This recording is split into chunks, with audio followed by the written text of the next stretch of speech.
Yo, what's going on 360 family? It's Jack here, and today I'm going to be chatting. This is kind of an in-depth video, but super important and really imperative if you ever want to see amazing fitness results. You got to know this chart. So I'm going to talk to you guys about the nutrition hierarchy chart. Now, what the nutrition hierarchy chart is more or less like, what are the most important things you got to focus on to have nutrition to help you lose fat, build muscle, and obviously increase performance. And it comes down to this. Now, there's a lot of like bro science when it comes to fitness and nutrition and whatever else. And there's a lot of things where it's like, hey, this has worked for me, so I'm telling all my friends and family to do it too. It must work for you because it worked for one person out of 7 billion. It has to. Well, there's a lot of that stuff around, and obviously it doesn't work. And what is really coming down to is that there's a lot of things, or a lot of people are focused on the minutia before they're focused on like major areas of fitness and nutrition. They're focused on, running ketosis versus like tracking calories. They're focused on doing a weird type of superset, then focused on squat, bench, and deadlift. They're focused on, certain kind of like nutrients and vitamins and whatever else, and they're still eating 6 Big Macs a day. There's a lot of those things where people take the easy route and kind of want to find that one little secret that's going to unlock all this awesome potential. And that's okay. That's human nature. We're always looking for the easier, the cheaper, the less time and energy involved to get great results. That's human nature, and that's okay. We need to go through those little baby steps and most of the time fail at them to learn that there's really just a few ways to do it, and they're the proper ways. They're harder, but they're a lot more simple than you think. But without further ado, let's go over this and talk about the things that you have to understand and things you have to master to use nutrition as your ally in fat loss and muscle gain and performance increase. And we're talking about the things that matter, but also the quantity of matter. So I mean by like, how much does this subject have to do with total results? So these are the things that I think about at 360 Fitness when it comes down to our programming and nutrition and that our coaches talk about. We track, and we focus on total calories, quality of food, macronutrients, micronutrients, nutrient timing, and supplements. But they're not all built equal. They aren't, okay? So you can't be treating, the importance of supplements as the same as total calories. It just doesn't make sense. So it has to filter down. So let's go over it. The number one important thing you have to know and have to master to either lose fat, lose weight, or build muscle is tracking your total calories. None of this shit matters if your calories are out of whack. So it doesn't matter that you're having perfect amounts of vitamin A and vitamin D and that you're taking your branched chain amino acids and your 5-HTP if your calories are out of whack. You're still either going to gain weight, lose weight, things that are not desirable for you.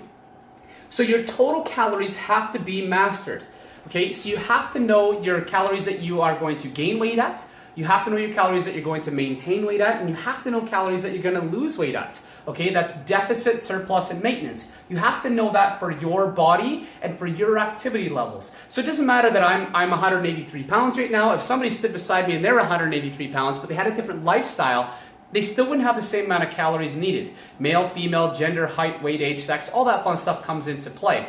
But you have to know your total calories. So it doesn't matter that you're running a keto diet or a low carb diet or a high carb diet or a fat diet or no fat diet or high protein diet or cabbage soup diets or all these big fancy fads. If you're eating too many calories, you're going to gain body fat. If you're eating too littles, you're going to lose muscle or lose body fat. And it just happens to be, that's the number one thing. It sucks. It's so simple that it's almost overlooked because like, hey, no way, that's way too simple. It can't be that easy. Yeah, it is. Okay, you got to track your calories. You got to know what you're going to gain, you're going to lose, and you're going to maintain that.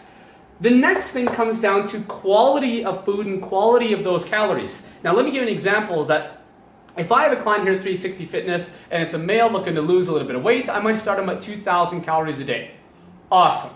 But if I give him 2,000 calories of just Big Mac and large fries all day, yeah, his body weight might change, maybe, but his overall quality of life will suffer. His body composition won't change in the right method. He'll probably lose muscle and gain body fat, and his weight might come down. So he's like gaining bad weight, losing good weight, and then his overall scale weight will come down too. So Or if I gave him 2,000 calories of lean meats and vegetables and fruits and good quality starches and carbs and all that fun stuff, he might lose body fat, maintain lean body mass, or even gain lean body mass as he descends on the scale. So, and plus his quality of life and his sleep and his energy and his mood and his relationships and his strength in the gym and all that fun stuff will be way better and way far superior than eating 2,000 calories of crap food. Now that's another important thing too, is that a lot of times people think that the quality of food and the calories, sometimes it can be reversed, but it's not at all. So if we're talking about science experiments about gaining weight, losing weight, total calories, cool. But at the same time, if we're talking about human beings and they want to actually perform in life and have a good day, then quality of calories is number 2. Okay, so it's not just about eating in a calorie deficit or a calorie surplus, but also the right foods, so you don't feel like a bag of crap. Okay, third down the list is macronutrients. Okay, now macronutrients are the 3 guys: proteins, fats, and carbs. And a lot of times it doesn't matter if you didn't eat carbs at all, but if you ate too much fat and protein, you're still going to gain weight or lose weight or whatever else. Same thing. You guys know what I'm talking about on this now. But macronutrients, the ratios between those have little to do with weight loss or weight gain. So in other words, if somebody ate just 90% protein in their diet and 10% or 5% fats and 5% carbs, but they still ate too many calories, they're still going to gain weight. Or if they ate too little calories, they're still going to lose weight. There's not like a magic percentage or a magic ratio that performs good for everybody.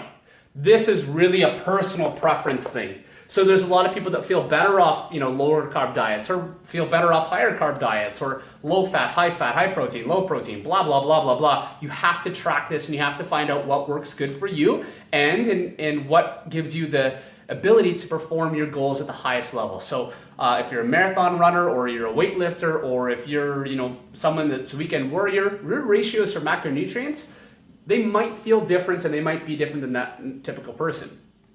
And a lot of times people's body composition can change once they have these 2 things mastered, and then they start fiddling with this. So let's say they wanted to lose weight at 2,000 calories a day of eating good quality food, but they're stagnant. They're like, hey, I'm still not losing weight, or I'm still not losing body fat. Once we kind of controlled those 2 factors and kept those those variables constant, and we start fiddling this, maybe increasing protein, decreasing carbs, or increasing carbs and decreasing fats, or whatever else ratios we can do. Even if we kept the quality food high and the calories the exact same, if we start fiddling with macronutrients, then we can have some body composition changes in our favor. But we have to have these 2 guys mastered. It doesn't matter if we start screwing around with ratios or macro ratios and these 2 guys are off, you're screwed and you're wasting your time. You guys see how the hierarchy works? And next thing down is micronutrients. Now these are like added micronutrients. So these are people that are adding multivitamins into their plan, or vitamin A's or B's or C's or D's, or different things like that, amino acids, anything else like that. But they're trying to skip all the important steps and just take more pills. That's not going to help you out, okay? Really, when it comes down to it. And the same thing too is that your quality of food matters. So the micronutrients is related to that guy. So the same thing goes if I have 2,000 calories a day of chicken, rice, and vegetables, and oatmeal, and eggs, and lean meats, and whatever else, I'm going to get my proper amount of micronutrients just from that. Or I can eat 2,000 calories of Big Macs and French fries, and my micronutrient ratios are so depleted that I have to supplement. So it comes down to it on that. Farther down the list is nutrient timing. I'll write nutrient timing. Nutrient timing. Now, nutrient timing is kind of when are you eating in the day, okay? So this is a big thing because, intermittent fasting is really, really popular right now. Intermittent fasting is where you fast for the majority of the day, and then you have a small window during the day where you consume all your calories, or the majority of your calories. But at the same time, you guys see a trend here. If my macros are off, my quality of food is off, my total calories are off, it doesn't matter if I only eat in 6 hours a day. If I'm eating too much, I'm going to gain weight. If I'm eating too little, I'm going to lose weight. If I still have poor quality of food choices, if I'm just eating 2,000 calories of gummy bears and ice cream, it doesn't matter if I had this all in 6 hours, I'm still going to feel like crap, and I'm not going to get the body that I need, and I'm not going to perform where I need to perform, and I'm not going to get the body composition changes that I want. So even though that you are doing intermittent fasting or, long-term fasting, or if you are, eating all your carbs in the morning or all your carbs at night or whatever else you kind of talk about nutrient timing with, if these guys are out of whack, you're still screwed, okay? And down at the very, very bottom, guys, last but not least, is supplements. Supplements are like performance supplements, nutrition supplements, like whey protein and casein protein and branched chain amino acids and glutamine and creatine and all that fun stuff. Those guys are great if all is equal and all standardized, right? 360 Fitness has our own supplement company. I love supplements, right? I'm not against supplements or anything else like that, and but only when they're properly used and when they're properly depended on, okay? What I mean by that is people put too much dependence on supplements to make up for these big gaps. They eat crap all day and they have barely any plant-based protein or animal-based protein, through regular sources like lean meats and eggs and fish and, vegetables and whatever else. So they just take copious amounts of whey protein in a day or casein protein in a day, or they have such bad water intake all day and they bad sleep patterns and they can't sleep and they just jack up on caffeine for the rest of the day. They kind of have that dependency on supplements to kind of take over. But again, none of it's going to work long term, except burning a hole in your wallet, a big hole in your wallet, right? And also giving you gut issues and adrenal issues if these guys aren't in harmony. Okay, I'm way farther into the video than I thought. I'm around 11 minutes. But if you guys have any questions, comments about this, and you want me to go farther into it and talking about these guys more on an individual basis, or how I kind of came up with this hierarchy of where it works and where it doesn't work, let me know. But really when it comes down to, guys, little synopsis, your total calories, most important thing for nutrition. Your quality of food, your quality of calories is next. Your macronutrients is somewhat distant third from the quality of food. Even more of a distance is your micros, even more of a distance is nutrient timing, and even more of a distance, and then times 2, is supplements. There it is. If you have any comments, questions, concerns, or you're on a different wavelength than me, I want to hear it. So remember that this is an opinion, right? This is an opinion based on research and experience and all that fun stuff. But again, it's just an opinion. So I want to hear your guys'. If you have any different orders about this stuff, let me know. Talk to you guys soon. Bye-bye.